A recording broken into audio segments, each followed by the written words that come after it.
jatend migao achiel. Mano mapiyo piyo buka pachiko tudore kod kwano mane seche moko jatend piny goyo mano mar golo Muturi kaeto keto Ruku kare. Owe Joyce Ruto lamo siasa mar kabila. Okia timo siasa mopogo ji e sidienje ma kabila ni. Kineno kata ka koro golo Justin Muturi nowacho ingawa ni Meshak wacho ni wuote Muturi ok en nyathi, lakini kata onge kidnapping minyalo tim ne kata ng'ama duong'. Gima Muturi nowacho ni oyo wendhiyo ji tinego in ker mar Kenya, tel ne ji maber. Kitimo kamano tabro duoge cabinet mari mondo wago mbaka maber kaka wakelo dongruok mar ang'ono mar adiera. Lakini ker mar Kenya to nowacho ni en ndhiyo ji ginego ji ni ok odwa no bed address de cabinet kucha. Koro wacho ni mondo thiche oko mondo kel jomoko ma bende nyalo konye mondo yud votes mawuok ang'ono mawuok Embu. To gima bro timore ka ndalo mag yiero chopo en ni jok ma ji nzima ne dwa gole oko kaka kirka ema kendo bro dhi go ombulu to bro penji ni to gik mane wawacho no timnwa ka dak isetimonwa. Bang' mano en lweny mwagoyo. Awinjo kiwacho ni lweny no ok en ma joluo.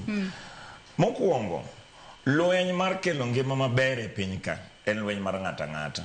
Joyce kata ka in ni sirikal itayo marach kaka nyocha manyoche sha ok ti sana nano ka otiyo 1 hour to chako duogo lal 4 days. Lakini kata kitimo kamano en ni joluo tho, jo Kikuyu tho, jo Embu tho. Koro lweny mar golo Ruto e telo gi kelo sirikal maber ok ni joluo ok nyalo wacho ni wan wasegore lweny koro kik wadhi mbele. Nikech kok watimo mano to nyiso ni telo marach pod bro dhi mbele. Nikech wan bende wan gi jotendwa manosetimo kamano. Kirango Jaramogi Oginga Odinga.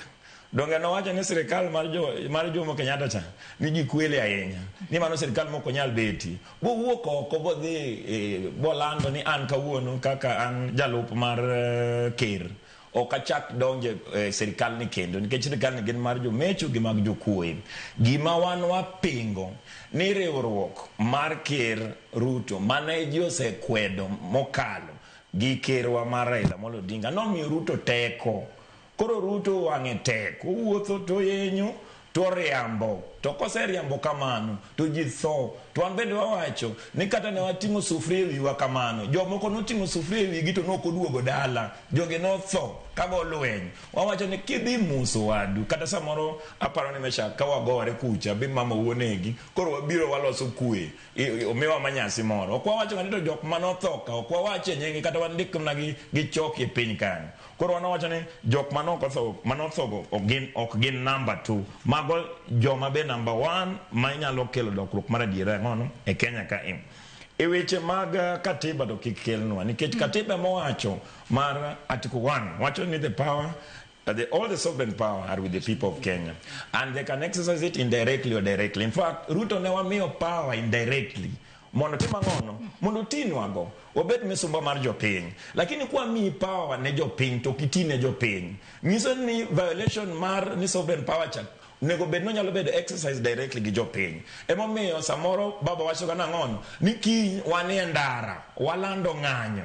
Iwacho kamano nikech ang'o? Nikech koro weche ma constitution bendo iye ne dhano ma ok nyal bede udi mondo tho nikech sirikal ne giyiero koro girito kendo go ombulu dwe manyien. Ai we winja ne jono piyo bende kapok akaw wacho nikech wacho mar Auditor General.